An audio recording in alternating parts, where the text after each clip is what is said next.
1, 2, 3. Mzima Goma habari yako? Salama sijui. Tunaona siku nyingi toka kesi ya Yanga ile bwana ukapotea mjini. Nadhani nipo hamjanitafuta. Mimi mjini nipo nitapotea hapa wakati mimi mtoto mjini. Unaionaje timu yako mpaka sasa, mwenendo wa klabu ya Yanga kwenye upande wa ligi kuu Tanzania bara, mashindano ambayo wameshindania, lakini pia wametoa ubingwa wa muungano kule Zanzibar? Sisi kiujumla kwanza nikizungumzia timu iko vizuri. Timu iko vizuri. Na ubingwa ni sisi ni jadi yetu ubingwa. Jadi yetu si kunyanyua makwapa. Ndio jadi yetu kubwa. Sawa? Kwa hiyo sidhani kama kuna kitu kigeni. Wewe unaona kuna nini hapa katikati? Mpaka unaniuliza hivyo. Mwenendo wa timu yako unauonaje Mzima Goma? Sana. Timu iko vizuri sana. Na matumaini ya kuchukua ubingwa? Bingwa nchi nani? Si ndio mimi? Hapo kwenye hoja ya ubingwa. Klabu ya Yanga kupitia uongozi wake walipeleka kesi CAS kule kupinga bodi ya ligi, maadhimio ya bodi ya ligi kuhusiana na mchezo wa Simba wakali ya Kodabi, na kesi ile imerejea, majibu yake yametoka na kwamba klabu ya Yanga iende tena kwa bodi ya ligi pale TFF, kitu ambacho kwenye taarifa yao walioitoa uongozi wa klabu ya Yanga unasema hauna imani na bodi ya ligi pamoja na uongozi kwa sababu ya dhuluma zinazoendelea kwenye ligi yetu. Kwanza kwenye hili wewe unalizungumziaje? Alafu twenda kwenye pointi 3 ambazo mtakuwa mnazipoteza kama mtoenda kucheza dabi ya Kariakoo. Okay.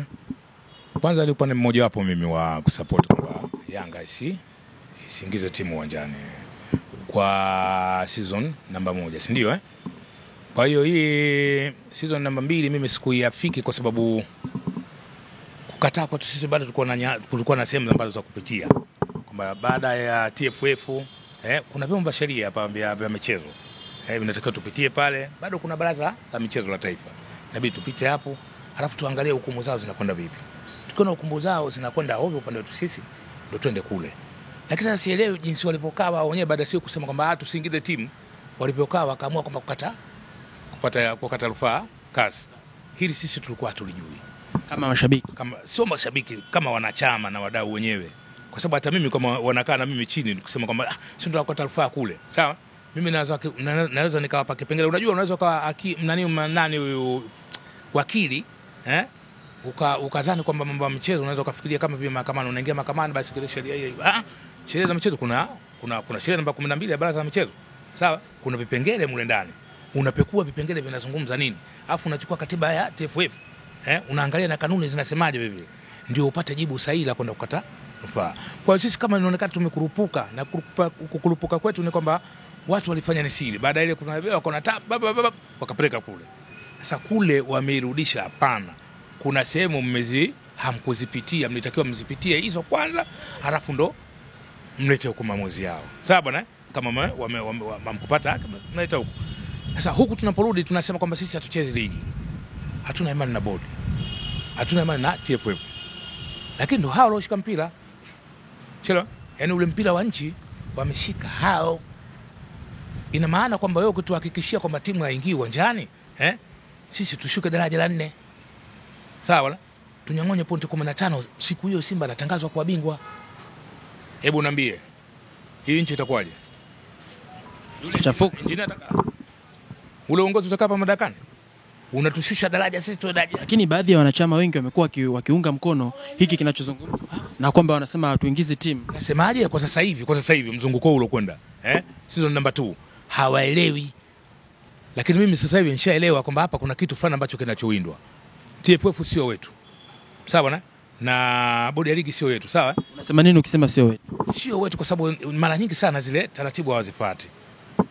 Kanuni wanapanga wao wenyewe. Mchezo kuailisha ndani ya masaa 24. Unailisha ndani ya masaa 3. Sawa, mtu kashakula sala, kashaweka timu kambini, kashalipa posho za wachezaji. Bado mpaka saa 4 siku ya mchezo unasema kwamba mchezo utakuwa uko pale pale. Ni kwamba tayari kuna machungu fulani hapa. Halitambui. Kwa hiyo hivi vyombo vyote vile sio vyetu. Kwa ukishafahamu kama sio vyetu, wameweka mtego. Tarehe 15 timu ingizwe uwanjani. Usipoingiza ndo kitu ambacho wao wanachokihitaji ili wampe ndugu yao ile kombe. Kwa hiyo Mzee Magoma, unaamini kwamba TFF mpaka sasa wanatengeneza mtego ambao ukiwaangukia Yanga Simba na Yanga hawajitambui. Yaani huo mtego tutakuwa sisi, Yanga wengi hawajitambui. Kwa busara zako Mzee Magoma.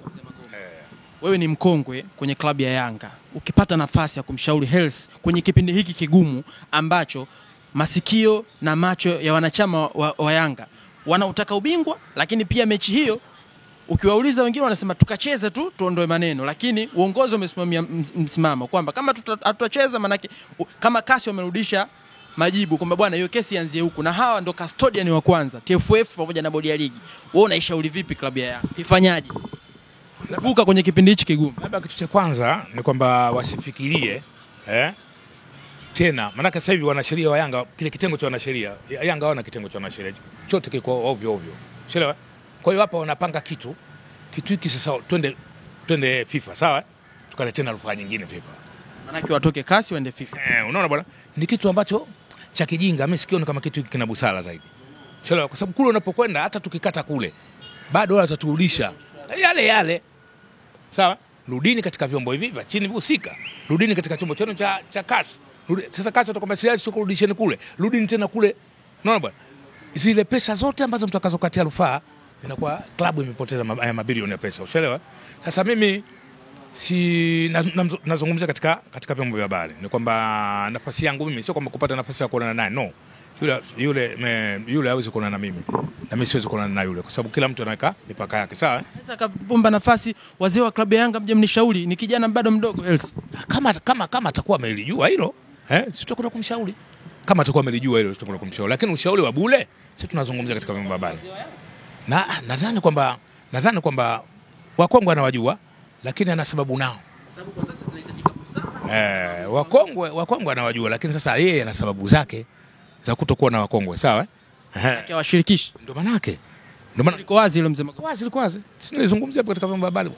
Hatuna shirika sisi na kwenye mkutano mkuu wa Yanga haya huwa mnayasema. Mimi nadhani kwamba kwa sasa hivi siwezi kuzungumzia mkutano mkuu wa Yanga, kwa sababu hata hii katiba ndio sehemu ambayo mnaweza mkakutana na rais. Hii katiba inayozungumziwa sasa hivi, mimi ndo naipinga hapa mahakamani, sawa. Niko humu ndani ya mahakama. Hii katiba inayozungumziwa sasa hivi mimi ndo naipinga humu ndani mahakamani. Sasa siwezi kusema kwamba twende katika mkutano katoe mawazo na kwenda katika mkutano kama nani. Okay, kadi yao mimi sina. Ni mwanachama wa Yanga. Upo warali ambao mimi naujua, ambao mpaka serikali yenyewe unajua kama mimi wanachama. Sasa mkuja hapa kuomba mimi nifute wanachama. Mbona mahakama imekataa? Kwa sababu wanajua warali. Uongozi wa Yanga au kesi ilianzishwa na nani ya kufuta wanachama? Kesi mimi nimefungua kesi, nimeshinda kesi. Wao waliingilia kesi. Wakaingilia, wakatengua. Katika kutengua wao katika madai yao wakaomba na wanachama wa Yanga afutwe wanachama wake. Lakini mahakama ilikataa hiyo swala. Kwa hiyo kwa nini wamekataa? Wanajua kabisa hapa kuna kitu fulani kiko katikati ambacho uhalali wangu mimi upo. Sawa? Tena sio wa kulipa kadi, hata kama sikulipia kadi miaka 10 bado mimi ni mwanachama. Kwa sababu simuoni mtu wa kwenda kumkabidhi pesa yangu sawa niizinisha kama mimi ni mwanachama wa Yanga Afrika, kwa sababu hao wote mimi siwatambui kama ni viongozi wa Yanga. Unaelewa? Tuambie kwamba kwa msimamo wako kwamba dabi ipo au haipo. Nimelizungumzia hapa, dabi ipo. Hata kama viongozi wanazungumza hivyo kwamba dabi hakuna, mimi nasema dabi ipo na itapigwa. Wanachama wa Yanga wote katika matawi na wapenzi, sawa bwana, tukae katika mkao wa kutabaruki kwamba dabi ipo. Ukisema wakae katika mkao wakati rais wa hiyo klabu anasema uongozi umesema dabi itakuwepo, ni mchezaji gani ambaye ataondoka kambini na kwenda uwanjani? Ni yeye ndo anayezungumzia hivyo na mimi nazungumzia. Ni yeye ndo msemaji wa mwisho. Hakatazwi kuzungumza na mimi sikatazwi kuongea. Tutawachukua wachezaji kutoka kambini mtawapeleka Kariakoni. Tatizo haina matatizo. Kwa hata hili ilikuwa tumwambia tuingize timu uwanjani, sitakiwa isingie nawe vile. Mbona tuliingiza? Kwa hiyo msimamo wa mwisho ni kwamba dabi ipo na Yanga wataingia uwanjani. Wewe utakuja kuniambia leo tarehe ngapi leo? Basi mtanipigia simu. Simu yangu sinayo. Bwana, mechi ya kuingia uwanjani, sawa? Timu Yanga haikucheza leo. Mtanipa taarifa hivyo. Kwa maana yake mashabiki wa Yanga wanahakikishia wakae tayari. Wakae katika mkao, wajipange katika matawi. Dabi ipo.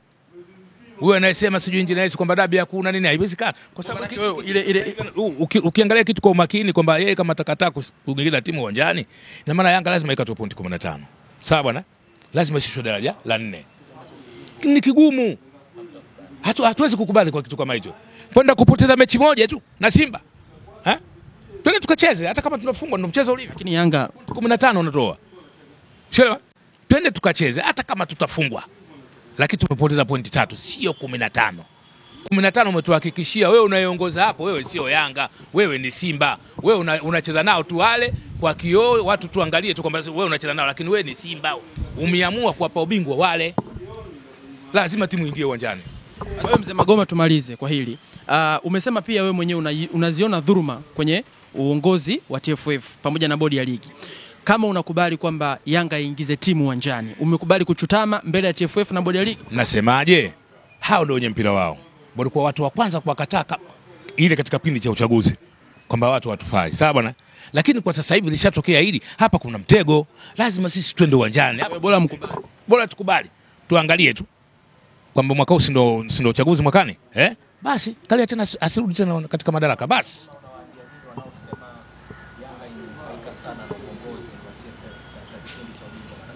Wanaosema hivyo ni akina nani? Wadau si wadau peke yake. Nasema TFF wenyewe labda wanazungumza hivyo. Kwamba Yanga wamenufaika katika kipindi chake yeye. Sawa, na yeye kanufaika na Yanga katika kipindi chetu sisi. Kwa lengo gani? Kwa nini sisi tumenufaika kwa lengo gani? Nyinyi mnaiona. Hebu tazameni Yaani manufaa yetu sisi yamekuja, yani sisi wote tumepata manufaa. Karia akapata manufaa na sisi tupata manufaa. Sawa? Sisi ndio tuliopandisha ligi katika Afrika kwa ligi ya 5 bora. Sawa?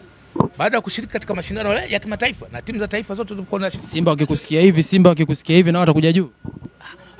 Kama wanataka kuja juu aje tu. Mimi naona Simba ndio wako sasa hivi ndio wanaingia robo final. Ndio na wao na wameingia nusu final. Nawapongeza. Mimi mwana michezo bwana. Sawa bwana? Nawapongeza Simba kwa hatua alofikia. Wakaze mkanda. Sawa bwana? Hatuhitaji ile mwaka robo, hatumtaji mwaka nusu. Sawa bwana? Tunamtaji mtu wa kunyanyua kwapa. Historia kwamba mimi nimefika nusu. Mimi nimefika robo. Unaona mimi nimefika mara nyingi. Ile ife. Tunatakiwa historia kwamba mimi nimechukua kombe. Sawa, anapochukua Simba kombe, na mimi siwezi kukaa nikaboteka. Na mimi nitalibeba vile kombe. Unaambiaje watu ambao wanabeza sasa kwa Simba wanafikia? Ni kila mtu ana maono yake. Kwa mimi siwezi kumlazimisha mtu eti wewe unabeza. Mimi siko hivyo. Mimi naangalia tu mafanikio ya Simba jinsi yalivyo, yako vizuri, na ila nawaombea na wao wenyewe wakaze mkanda wachukue lile kombe. Sawa? Asiwe mwaka nusu au mwaka robo. Ile hatutakiwi. Useme kwamba mimi zaidi nimefika robo mara 5, mimi zaidi nimefika nusu mara ngapi. Ile story ife. Tunataka nimefika chukua kombe.